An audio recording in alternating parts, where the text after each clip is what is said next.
What we seen in episode 6 is exactly what I was expecting. I've been waiting for the moment to see when Jukebox turns that knob and turns into Jukebox from the OG Power. Now we seen her catch a body with Aaron. We seen how she ran up on the park. We're going to touch in on all of that, but also we're going to give some theories about what could potentially happen that leads to the OG Power and why Kanan and Jukebox really don't get along. Now before we jump into this and we break down Jukebox and her turning into full demon, if you like power content, breakdowns, theories, and predictions, then hit your subscribe button, turn on your notification bell so you get something every time I upload, and make sure you hit that like button. We on that road to 75,000 subscribers, and I appreciate each and every one of you. But let's talk about Jukebox and how she became the demon that Kanan is going to grow to hate. And that's where the OG Power comes from, and the hate boils over. The death of Famous played a huge role on everybody this season, and now we see everyone is starting to resort back to either their old self or, in Juke's case, the new self. And that's the demon that we never knew that Juke had until now. Now I know we talking about the OG Power and we know what she turns into, but we were waiting to get to this moment. And Famous was that button that needed to be pressed. Not to include that when Jukebox went off to the army, that played a role. That got her into loving to shoot the gun. That got her into knowing to tune everything out. That got her to get her focus a little bit more. And we're not even going to forget what happened with her mother Kenya and how the church did her. So Juke has been going through a lot of life by herself. And right now, she's starting to take control of her own life. Remember, she got out. She went to Aisha's spot. Aisha kicked her out. So she's looking at it like it's really just me. If I don't look out for me, who will? If we're being honest, once we heard Jukebox tell Kanan, whoever did this to Famous, when you find them, let me go, we all knew, okay, it is time. We seen the trailer. We know what Juke is about. Now, what we need to look at is Crystal. Crystal is around Kanan. Crystal and Jukebox also had that conversation about her getting jumped, but Jukebox fought them off. Now, the reason I'm throwing Crystal in this and making sure that we cover it is because Jukebox, when they get older, we know that there's a little bit of tension between Kanan and Jukebox, and I'm thinking that has something to do with Crystal and later on in this season. Now, there's been a lot of speculation about maybe Jukebox getting into it with Crystal, and I'm thinking the same thing. I'm thinking that Jukebox is probably going to look at Crystal as someone that is using Kanan, maybe the one that's setting Kanan up to get robbed, because she knows where the original apartment is. She knows where the new apartment is.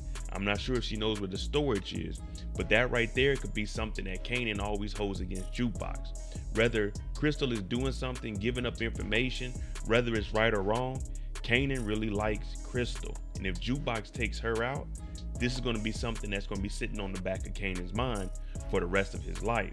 And that's where the OG Power comes into play. We're seeing the change in Jukebox, and she's going all the way in. That little demon side of her, I don't know where it came from, but remember, she told Marvin that she didn't get any of this from the military. So it's just from being around the family. Seeing how Joyce talked to all of the kids, seeing how Rock talked to Kanan, seeing what she went through with Marvin, seeing what she went through with Kenya. Also how even Uncle Lulu kind of pushed Juke to the side and gave that song to somebody else. So everyone in the family, they really just been tuning Juke out, and she's been by herself. But she found something that can relieve her stress and puts a smile on her face. And what is that? That's the gun. You give Jukebox a gun, she's gonna have some fun. And we seen that she is a deadeye. So now we're starting to realize, okay, Juke, very, very accurate. OG Juke, very, very accurate. So we're starting to see everything align. We already see the braids in Juke. So the demon, we're just gonna call those two braids the two horns. This right here was probably our second indicator. Now the first one we're gonna go to after we talk about this, but look how Juke flicks that switch on and off. She goes from laying down, reading the book, to Kanan knocking on the door and telling her, I know who did it. It's Freddy's crew. She grabs her gun and her jacket. She goes from reading the book to let's go slide, let's go get him. Now this is the second indicator of Juke is about to become full demon. We know she caught that body, she's immune to all of this, but reading the book and then hopping up to go catch a body, man, this is Juke on another level. All of the warning signs are here. Who eats cereal with orange juice grabs a gun and puts the gun next to the food and smiles at it while you're eating. See, Jukebox is starting to develop this villain. Now, I know some people call it the Ark. Nah, this is just Jukebox removing LaVerne from her name. She's going full Juke at this point. She's sitting here with a gun, smiling, doing breakfast. And when Marvin asked for the gun back, she was acting like she didn't want to give it to Marvin. She even said, "Oh, I wasn't doing nothing bad. I was just getting some target practice in." So Jukebox, she's really there. And once she gets to the basketball court is when we say, oh yeah, this is the Juke of old. And this is what we've been waiting on. We've been waiting 4 whole seasons. When is it going to turn? Well, the Army, I think that's what pushed her over the edge. This moment at the park is identical to the first time we seen Jukebox during the robbery. What does Jukebox always do? Analyze the situation. Tells Kanan there's no guns because they're playing basketball. What does she tell everybody else? Tell everyone to get down. So Juke can control the whole situation. She also is the one that comes up with the plan. Kanan, I'll distract, you go down to the right. Same thing that happened at the pharmacy.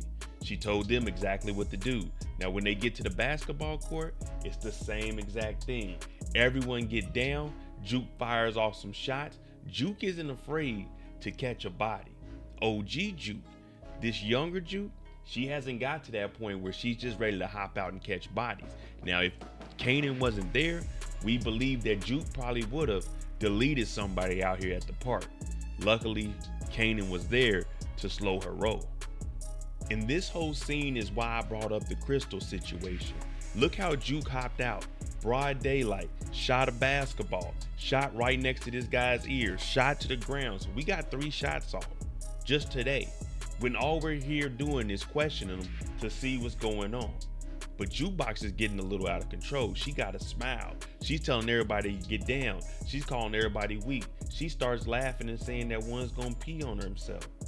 So the reason I brought up Crystal is because watch how Kanan, if you go back, look how he's looking at Jukebox. He's like, what is this monster? Who is this? And why is this happening? So something is going to trigger in Jukebox to get at Crystal. Let Crystal say the wrong thing to Juke. Juke might go upside her head. Juke might delete her.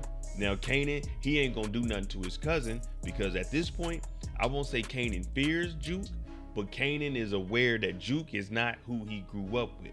So that's why I keep bringing up the Crystal situation, because with OC following Kanan around, if Crystal is around and Kanan gets robbed at his crib or something happens, Jukebox might be trying to get even, especially because, oh, well, you fought him off, Juke. You beat those girls.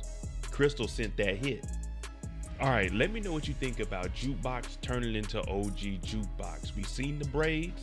We know how Juke can get, and will it get any worse than the body that she caught on Aaron? Now, that was just a body that she caught trying to save her father. Is she going to get out here and just start catching bodies? And is there a potential chance that Crystal could be knocked off, deleted by Jukebox because she either said something wrong or Jukebox just assumes that she's being disrespected? Let me know what you think. I'm J. If you like this kind of content, hit that like button, hit that subscribe button. I'm on that road to 75,000 subscribers. I appreciate you. Thanks for watching. I'm out. Jimmy on the beat, boy.